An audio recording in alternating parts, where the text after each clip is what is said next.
चला आज गणितातला एक घटक आपण घेणार आहोत। घटकाचं नाव आहे गुणाकार। काय घटकाचं नाव? गुणाकार। खूप छान पद्धतीने आणि सोप्या पद्धतीने आपण हा गुणाकार शिकायचा आहे। बघा, गुणाकार म्हणजे बेरजेचा भाऊ आहे। कोण आहे? बेरजेचा भाऊ। आपल्याला बेरीज सगळ्यांना येते, सगळ्यांना बेरीज आता येते। मग कसा काय भाऊ आहे हा? खूप सोपा आहे। कसा ते मी तुम्हाला सांगते। बघा माझ्याकडे हे काय आहे? स्केच पेन आहे बघा। आता मी कृष्णा इकडे, प्रथमेश, अर्णव, केतन, चला बघा रुद्र, सगळ्यांना मी काय दिले? माझ्याकडे आहेत ते स्केच पेन मी वाटलेले आहेत बरं का। बघा वाटले का सगळ्यांना? हा, आता बघा मला सांगा, एकूण मी तुम्हाला किती स्केच पेन दिलेत?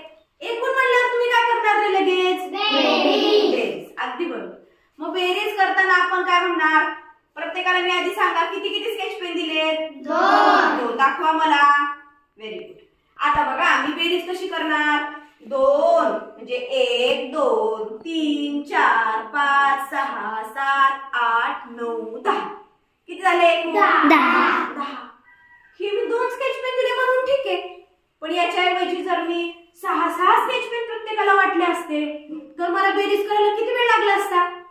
खूप वेळ लागला असता।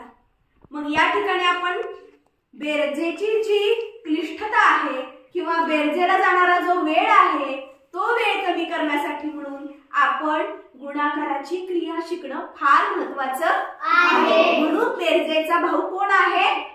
गुणाकार आहे। गुणाकार आहे। बेरजेचा भाऊ कोण आहे? गुणाकार। बघा इथं मला 2चा पाढा येतो। काय येतो? 2चा पाढा येतो। 2चा पाढा म्हणायला सुरुवात करायची।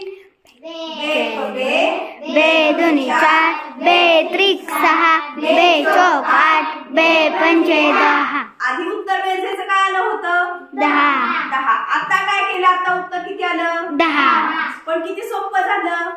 कसं काय सोपं झालं? कारण आपण बे 1 बे, बे दुने 4, बे त्रिक 6, बे चौक 8, बे पंचे 10 अशा पद्धतीनं आपण काय केला? गुणाकार केला। काय केला? गुणाकार। बेरजेची क्लिष्टता कमी करण्यासाठी म्हणून गुणाकार फार उपयुक्त आहे। जर आपल्या घरी 4 बाळं झाली, आपल्या घरी किती बाळं झाली? 4 बाळं झाली, आपण काय करतो? त्या बाळांचं नाव ठेवतो। काय ठेवतो नाव आपण त्यांना? कशासाठी? बरोबर, ओळखण्यासाठी आपण प्रत्येक बाळाचं काय करतो? नाव ठेवतो। आपण जर नाव ठेवलं नाही तर त्या 4 बाळांमध्ये आई वडिलांना कळलं का कसं हाक मारायचं या बाळाला ते? है की नाही? तसंच गणितामध्ये सुद्धा आपण जेव्हा गणित सोडवत असतो त्यावेळी प्रत्येक घटकाला विशिष्ट नाव दिलेलं असतं। बरोबर आहे की नाही?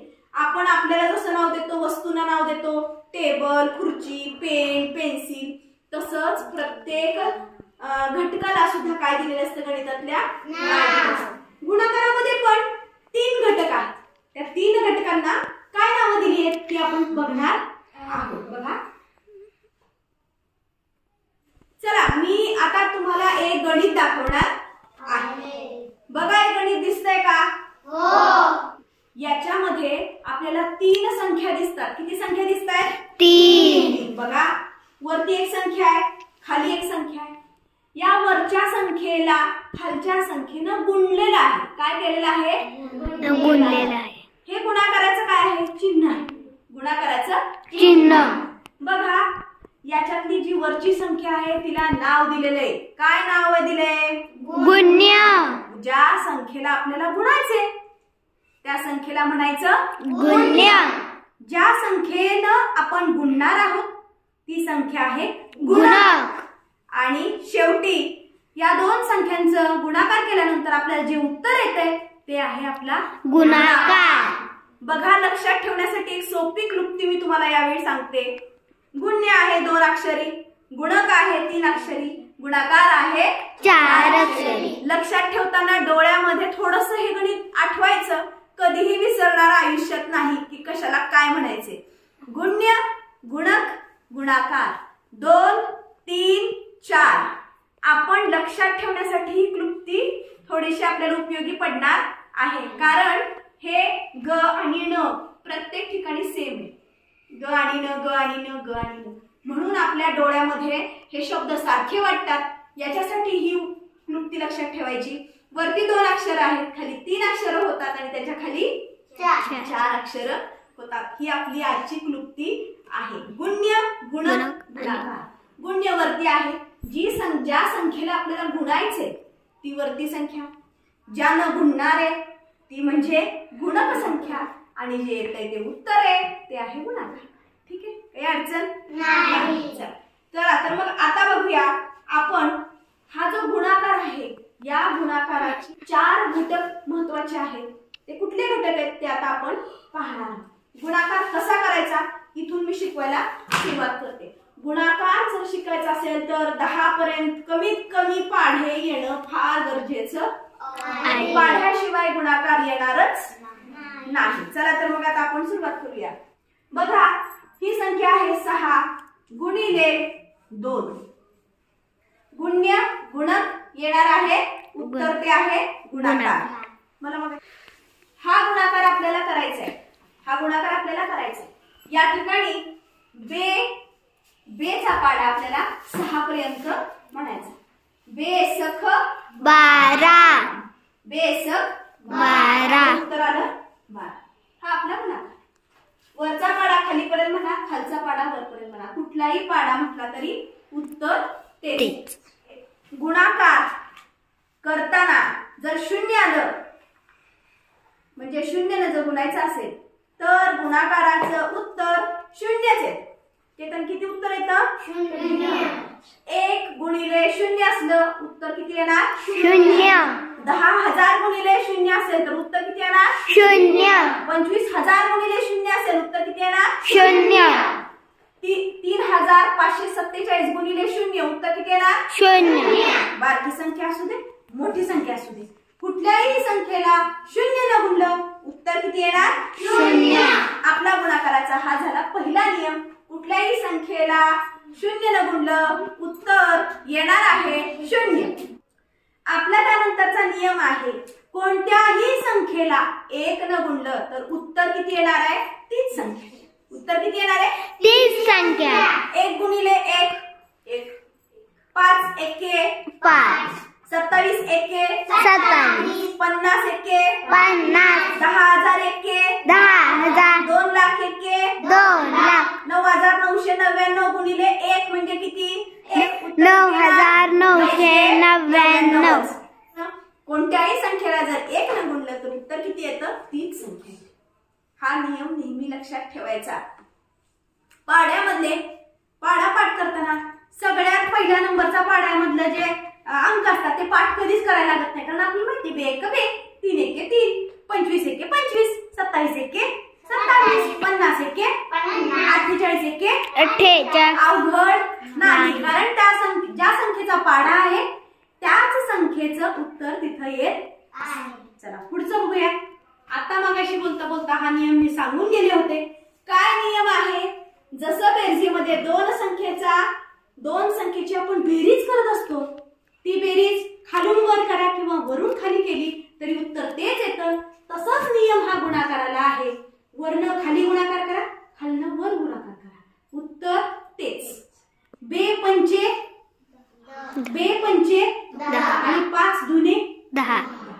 बघा हे आता जे गणित होतो, 3 पाचे 15. 5 त्रिक 15. 5 त्रिक 15. 3 पाचे 15. उत्तरात बदल झाला का काही? नाही. प्रत्यक्ष उत्तर सांगितलं ना तुम्हाला, काही बदल दिसला का? नाही. 6 दुने 12. बेसख 12. 7 त्रिक 3 7 21. काय फरक आहे? उत्तर सेमच आले.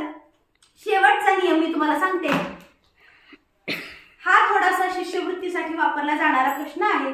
बघा, जर आपल्याला 2 चा पाढा लिहिला, 3 चा पाढा लिहिला तर 5 चा पाढा तयार करता येतो. 2 चा पाढा पूर्ण लिहायचा, 3 चा पाढा पूर्ण लिहायचा, त्यांची बेरीज करायची, येणारी बेरीज म्हणजे 5चं पाढा असतो. बघूया का आपण? एवढं फक्त बघूया. बे दुने बे एक बे, बे दुने 4, बे त्रिक 6, बे चौक 8, 3 दुने 6, 9, 3 चौक 12. चला यांची आपण आता बेरीज करून टाकूया. 2चा पाढा लिहिलाय, खाली 3चा पाढा लिहिलाय. 3 आणि 2 किंवा 2 आणि 3 5. 6 आणि 4 10, किंवा 4 आणि 6 10. बघा 5 एके 5, 5 दुने झाले का? बरोबर. पुन्हा 6 आणि 9 15, 15 किंवा 9 आणि 6 15, 15. पुढं 8 आणि 12 20. 20. Very good. आणि 12 आणि 8 20, बघा 5चा पाढा तयार झाला का? 5 एके 5, 5 दुने 10, 5 त्रिक 15, 5 20. गुणाकाराच्या घटक्यावरती स्पष्टपणे गुणाकार सांगा असा प्रश्न येत नाही. कधी कधी आपल्याला विचारतात 5 एकक गुणिले 3 एकक म्हणजे किती? 5 त्रिक 15. 5 एकक म्हणजे 5, 3 एकक म्हणजे 3. अशा पद्धतीने गुणाकारात जर शिकायचं असेल किंवा गुणाकार जर आपल्याला पूर्ण शिकायचा असेल तर वेगवेगळ्या बाजूनं वेगवेगळ्या संज्ञा शिकवून आपल्याला वेगवेगळ्या गोष्टी शिकवून आपल्याला त्या गुणाकाराला शिकावं लागेल. त्याशिवाय आपल्याला गुणाकार येणं शक्य नाही. अशा पद्धतीनं आपण हे गणित करताना 5 ते 6 नवीन घटक शिकले. शिष्यवृत्तीच्या परीक्षेला साधा गुणाकार विचारत नाहीत. एखादं गणित साधा गुणाकार येईल, पण गुणाकाराची बाकीची गणित गुणक सांगा, गुणाकार सांगा, गुण्य सांगा किंवा 4 एकक आणि 2 दशक यांचा गुणाकार किती असे प्रश्न याच्यामध्ये येतात. गुणाकाराचं बेसिक पक्क करण्यासाठी आपण आज हा घटक घेतला. याच्यावर कोणतेही प्रश्न आले तर आपण 100% आता सोडवू शकतो.